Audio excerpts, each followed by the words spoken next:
So, Chapter 19 of Boruto's Two Blue Vortex is out, and some of you are probably wondering, Nick, why isn't this video out several days earlier? Don't you usually try to get your Boruto reviews out before the chapter even officially comes out? And yeah, I do try to do that. However, through a combination of bad decisions and a lifelong affliction of overconfidence, somewhere in my pea-sized brain I decided that it would not only be a great idea to get an entire back tattoo done in 2 days, but then to fly to Japan immediately after doing it. And so now I'm currently sitting in a hotel room in Shibuya with my back leaking ink and the cognitive level of a crash test dummy, because not only am I jet lagged, I also was under anesthesia for 2 whole days. And while wow, was it nice to wake up with a back tattoo that was completely done, oh my god, if you have to go anywhere afterwards, don't do it. But if you want to look into how my brain works, I figured, yeah, I'll just wake up from this 2-day anesthesia tattoo, read the leaks for Boruto, and then get it out before the official release even comes out. So fortunately, every single one of you watching this right now is actively watching me be humbled by my own brain. But Chapter 19 is officially out, and I have read it. Well, the chapter might have seemed to many as just the beginning of what's going to be a couple chapter-long fight against Ryu and Matsuri. This chapter of Boruto introduced us to a couple of concepts inside of the Naruto universe that we've never breached before. Whether that be the channeling of Kekkei Genkai into a weapon and accessing it with wind release, or simply showing that some people have the ability to dissipate their entire bodies into sand. Well, Chapter 19 might have seemed like a relatively straightforward and simple chapter of Team 7 and 2/3 battling against their respective Shinju. It was actually a couple of very interesting developments that may change how we look at future battles in Naruto forever. On top of that, Sarada solidified her connection to her uncle and Itachi by busting out a jutsu that we haven't seen used since he used it last. Oh yeah, and Konohamaru may die. But all that is to say that we got a lot to talk about today. And therefore, with no further ado, let's get directly into Chapter 19 of Boruto's Two Blue Vortex Explained. Before we get to explaining anything, guys, please, for me, like this video, subscribe to the page, and hit that noti bell. So, the first page of Chapter 19 is kind of a wild one. See, Chapter 18 ended off with Araya busting out his lodestone sword, a sword that seemingly gave him the ability to control iron sand like Ryu or Shinki. And it was in the beginning of Chapter 19 that we got some explanation as to how his sword was able to do that. And while I will certainly admit that I am not at my sharpest right now, the way in which his lodestone sword goes about controlling the iron sand of Shinki and Ryu may be something that we've never seen before. See, we see on the first page of this chapter that Shinki is channeling his chakra into this sword for Araya. And after channeling his chakra into the sword, he hands it to Araya and tells him, I've infused my chakra into the sword. If you apply wind release to this blade, you should be able to control the iron sand, much like me. Now, Shinki does say somewhat as to imply that Araya's control is nowhere comparable to that of Shinki's, but still, this is still a very weird moment. Because here's the thing. Magnet release has always been one of the weirder Kekkei Genkai. Whether it was Gaara using his father's magnet release to increase the density of chakra in his sand to make it harder, or magnet release curse marks making sealing jutsus all the more powerful, magnet release so far as Kekkei Genkai go has never really been all that consistent. However, the only weapons that we've ever seen be able to pull out elemental releases at will have been things like the treasure tools of the Sage of Six Paths, or more specifically, the Basho Sen, which granted Kinkaku, Genkaku, and Tenten, albeit temporarily, the ability to channel massive amount of elemental releases simply by swinging the weapon. However, those were basic elemental releases, the 5 basic elemental releases. And thus this exchange begs the question that if anybody funneled their Kekkei Genkai chakra into a weapon, could it be brought out later? Could Korotsuchi channel her lava release into a weapon so somebody from the Hidden Stone could access it later? Could Inoki or Mu channel their Kekkei Toda and dust release into a weapon so somebody could access it later? For the life of me, I can't think of a scenario even remotely comparable to this, and therefore it's kind of a weird throw-in at the beginning of the chapter. Like, oh hey, since somebody's born with a Kekkei Genkai, they have the ability to channel that chakra into a weapon so other people can access it using an elemental release? And listen, the reason that Araya has to use wind release to access the Kekkei Genkai is rather obvious. They're from the land of wind. But this is a major shakeup in the zeitgeist of Naruto fights. And it really does beg the question why we never saw anybody try to do this earlier on. Now, Araya, after receiving the sword, turns to Shinki and goes, you sure you want to do that? Now that I have your move set, whenever we spar, you're not going to stand a chance against me. But Shinki assures Araya that he wants to do it and that he's sharing his powers with Araya because he wants Araya to be strong enough to protect his father, Gaara. Now, it's to this point that Araya reveals to us that Shinki has a bit of a father complex, as he turns to him and says, oh, you're always saying father this, father that. Why don't you talk about anything else except for Gaara? And it's this point that Araya shows us that he's apparently the wingman of the century, as he turns to Shinki and he says, you should talk about Yodo some more, implying that Yodo has feelings for Shinki. And since the Sand siblings aren't actual siblings in this iteration of the Naruto storyline, Shinki and Yodo can absolutely be shipped. Now, Shinki turns to Araya and says, oh, now who's a hypocrite? All you ever do do is talk about Yodo. But once again, it's established that Araya is the wingman of the century, as he says it's not like that, and we cut back to the fight against Ryu, where Araya is using the lodestone sand sealing blade to break Mitsuki free of the iron sand control. And thus, Team 7 2/3 is standing off against Ryu, all of them free of his iron sand control. And at this point, that Araya tells Mitsuki and Sarada to focus on attacking Ryu while he controls his iron sand. Now, Ryu takes this personally, as he sees any ideation of a plan to destroy him as a disrespect, which honestly kind of fair. But Ryu takes his disrespect in kind, as he simply reveals to all of them that them disrespecting him is simply pumping him up more, and he begins to attack them once again with his iron sand. But any and all attacks towards them with iron sand are thwarted by Araya's blade. And more than that, Yodo's hearing. See, a lot of you probably don't remember because, my god, why would you? But Yodo's greatest strength is actually her incredibly sensitive hearing. Now, this was mostly explored in the anime as opposed to the manga, but Yodo's hearing is so incredibly sensitive that she's able to hear people's heartbeats to see if they're lying. In fact, her hearing is so incredibly sensitive that she can listen to the shifting of people's muscles to understand what they're about to do attack-wise. And thus, when Ryu tries to attack Team 7 2/3 from behind using his iron sand, Yodo hears it before it even pops up, which allows for Araya time and time again to thwart these attacks from Ryu. Now, as Araya is holding up his side of the bargain and dealing with the iron sand, Sarada decides to dash in, using her fireball jutsu to try and torch Ryu. But she learns, like every Uchiha before her, that jutsu does nothing, and the jutsu is blocked by Ryu's iron sand with incredible ease. However, while Sarada is trying to smelt Ryu's iron sand into an iron armor set, from behind Mitsuki is doing the real work. That is to say that he's setting up a ton of snakes to grab onto Ryu. And they accomplish that as all of the snakes that emerge behind Ryu wrap him up with incredible force. And it's this point that it's revealed that Mitsuki has entered his Snake Sage mode. And now, while it's important to note here that this isn't the first time that we've seen Snake Sage mode in 2 Blue Vortex, it bears mentioning that Mitsuki still undergoes some aesthetic changes when entering into his Snake Sage mode. Most notably, the growth of a horn. And while it seems like Mitsuki no longer has problems maintaining his Snake Sage form, I still hesitate to call it perfect because of the aesthetic changes he undergoes. But it's obvious his body is now advanced to a level where he's able to maintain his Snake Sage form for feasibly as long as he needs to, as getting his body strong enough to maintain the power-up of a Snake Sage form transformation was his issue in pre-time skip. But strength doesn't really appear to be an issue, because the second that Mitsuki gets his snakes around Ryu, he crushes him. Well,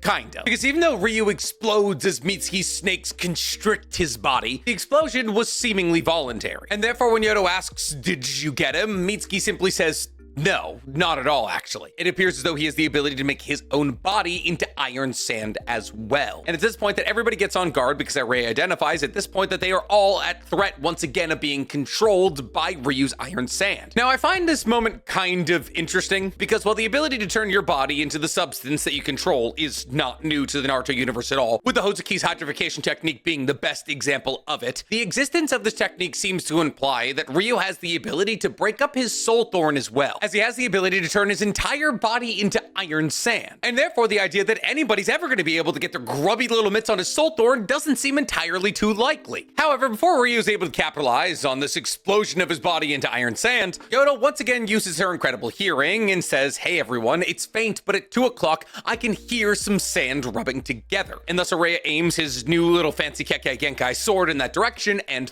thrusts. And wouldn't you know it, he has the ability to bring Ryu's body back together. But when you consider the fact that he's able to control the iron sand and therefore he'd be able to bring all of the iron sand back together into the form of a body, that kind of makes sense. It does seem like a pretty ridiculous level of mastery for a weapon that was imbued with the chakra of Shinki, but here we are. Now, Ryu is just as surprised by this as I am, but Mitsuki isn't, because Mitsuki capitalizes on the moment, once again thrusting his snakes in the direction of Ryu's body. And as Ryu is stunned from the snake bite, Sarada pulls out her Boro special, a move we've now seen her do, I think, 3 separate times, the blow-by Chidori, a technique that she used on Boro, Hidari, and now Ryu. We also see while she's using this Chidori that she has her 3 Tomei Sharingan activated. Now, this is important because it's the first time in 2 Blue Vortex outside of the battle against Hidari that we've seen Sarada to activate her Sharingan. And it seems to confirm, just like with the Hidari fight, that she doesn't have the ability to freely activate her MS even though she unlocked it pre-time skip. That or she just simply doesn't understand her abilities. Regardless, the important thing here is that at least for this chapter, we're not going to be seeing Sarada's MS. But maybe she should have activated her MS because she is now 1 for 3 on the Chidori blow-by in terms of hitting somebody with a Chidori and actually getting the target that she was aiming for. Because even though she was able to connect with a lightning-based ninjutsu, something that Ryu should naturally be weak against, her attack was too shallow. shallow, and once again, Ryu was able to dissipate into iron sand. But when you have a person who can reconstitute Ryu's body whenever they want, and a person who can hear sand rubbing together, I guess that's not that big of a deal. We then come back to Konohamaru, who's even denser with women than I was in high school, as he is in a legitimate screaming fit with Matsuri, talking about whether or not Matsuri should be able to call him Konohamaru-chan. And Konohamaru, whose entire head is encompassed in the hair, I think, of Matsuri, is screaming directly in the face of this woman who very, very obviously has feelings for him about how the only person who can call him Konohamaru-chan is Moegi. And believe it or not, Matsuri, as a woman, doesn't like it when Konohamaru talks about other women. But there's no section in the Shinobi Academy on the intricacies of dating and pleasing women, so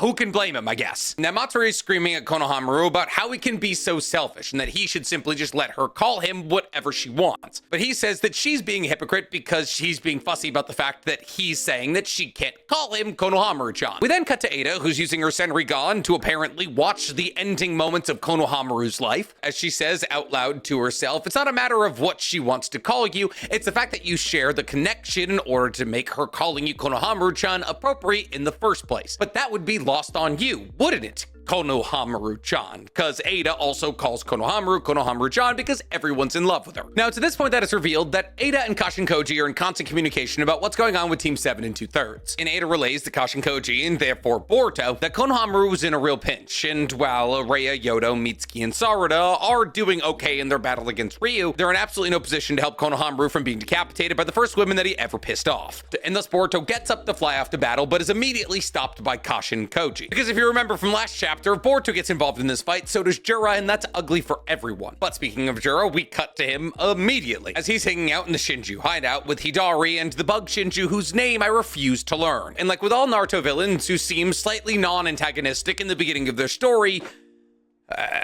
he's starting to get a bit radicalized, as Jura's talking to these other two Shinju about his ideals, stating that in his opinion, all life forms should naturally be progressing towards evolution whenever given the opportunity. However, because the intellect of humans and their social nature, humans have begun to stagnate in their evolutionary process. However, because the Shinju follow their instincts, they are technically still in the process of evolving. And therefore, the rhetoric being built out here is that the Shinju are the next step in evolution of humanity, a logical leap in strength that was able to be accomplished through the loss of things that make the Shinjus human-like. Now, this is actually really interesting. See, because for a while we've been hypothesizing that the reason that Jura and Hidari and the rest of the Shinju are going to get involved in some kind of all-out war against humanity is because Jura's going to be upset about Team 7 and 2/3 taking out Ryu and Matsuri. However, in this moment, Jura's talking about the fact that the social nature of humans is actually what stagnated them emotionally, and therefore completely hindered any and all evolution that they could possibly undergo. And so this actually might seem to imply that Jura wouldn't necessarily care if Ryu and Matsuri died, which kind of then begs the question, okay, how are the Shinju going to get involved in such all-out warfare that it leads to the destruction of Konoha? And I believe that answer lies in exactly what Jura's talking about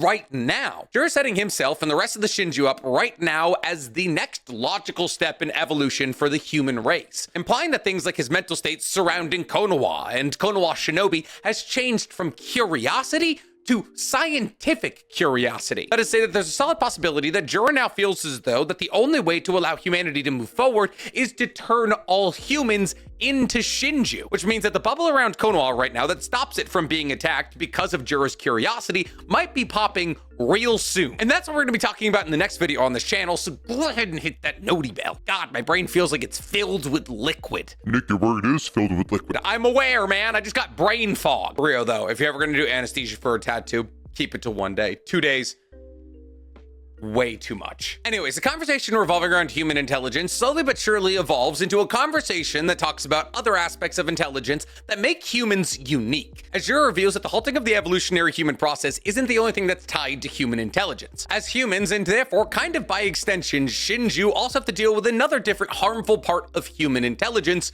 which is love. And it's at this point that we cut back to what love looks like, at least for Konohamaru and Matsuri, as Matsuri's trying to pop off Konohamaru's head like a champagne cork, all the while screaming at him that her head is so full of thoughts about him that it's making her, and I quote, nutty. Never mind, I don't quote, she said batty. Anyways, Matsuri, who's grappling with her feelings, starts to wonder to herself why she has to go through all of these intense and terrible feelings. And thus the natural conclusion she comes to, since Konohamaru isn't giving her the love that she's looking for, is to devour him. That is to say that if she was to devour Konohamaru, she'd never have to go through these terrible feelings ever again. Which, you know, is a kind of love, I guess. It's this point that we once again cut back to Jura, who's talking to Hidari, as he's saying that each one of the Inashikacho shinobi are accomplished shinobi, and yet every single one of them prioritize the life of Himawari even over their own teammates. And what's even more shocking to Jura is the fact that every single member of Inashikacho knew exactly how ridiculous that was. But the most perplexing thing out of this entire scenario, at least for Jura, was Inajin, who gave up his life to save Himawari's. Now, the way that Jura phrased this is rather interesting, because Jura does say that Inajin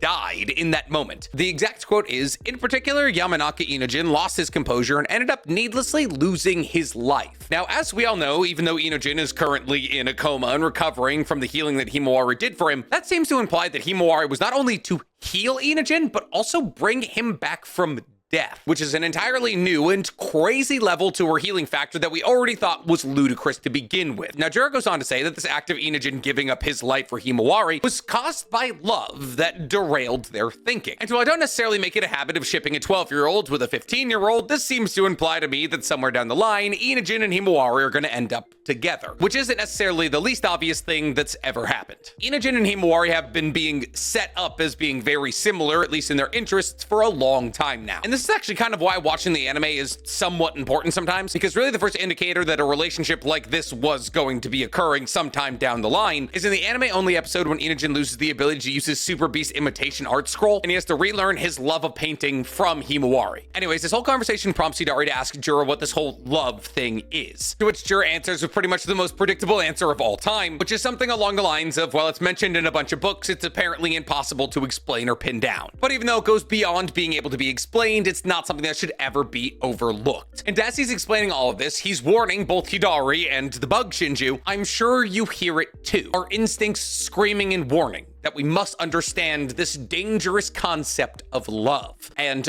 overcome it." Now, this seems to solidify something that we knew was on the horizon for a while now. That one of the biggest talking points surrounding the Shinju was going to be the concept of love. Love for the person that they want to devour, love for the people that were previously important to them while they were a human, and it appears as though the way that they're going to try and overcome this feeling of love that they feel towards the person they want to devour is, well, devouring them. We then cut back to Team 7 in 2/3, where Yoda was telling the group that she hears something above them, and thus once again Oreya thrusts his sword in that general direction and is able to pull Ryu out of the sky. However, in the second that Ryu was brought back together in the sky, a bunch of claw grimes begin to pour out of his jacket skin thing. And while Mitsuki and Sarada do their best to try and destroy as many of these claw grimes as possible, with Mitsuki using his snake sage snakes and Sarada using Phoenix Flower Jutsu. A jutsu that we've never seen her use before, and in fact a jutsu we haven't seen used since Itachi used it, with the only canonical users of this jutsu being Sarada, her father, and her uncle. And while Mitsuki and Sarada do a pretty good combined effort of destroying as many claw grimes as possible, they don't get enough of them, and thus Yoda was immediately surrounded by a ton of claw grimes.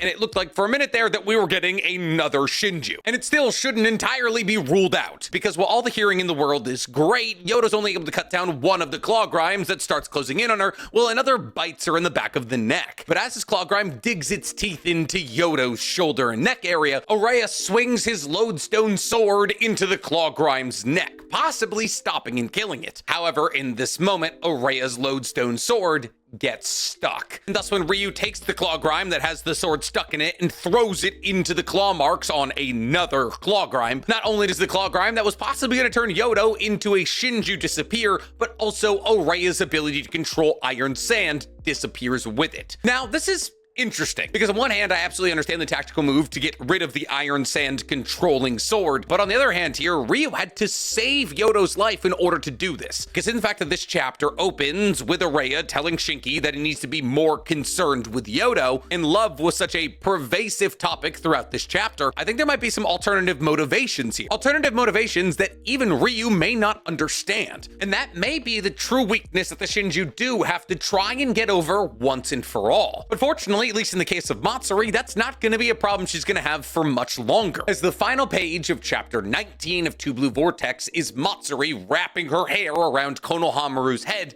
and telling him, as they're face to face, let's become one. Now, does this mean that Konohamaru is gonna die in chapter 20? No, almost definitely not. He's either going to be saved or realize, oh, I can literally just allow her to call me Konohamaru-chan and all of these problems go away immediately. However, as to which of those two conclusions is more likely, I genuinely cannot say. However, what I can absolutely say is this was an action-packed, over-the-top, very fun chapter. And it appears as though things are just heating up with what's quickly becoming the first real important fight in 2 Blue Vortex. So if you guys enjoyed this chapter or had any theories that spun out of it, let me know about them in the comments below. And while you guys are down there, please, for me, like this video, subscribe to the page, and hit that noti bell. Now, if you'll excuse me, I'm gonna go lay on my stomach for the next 6 or so hours.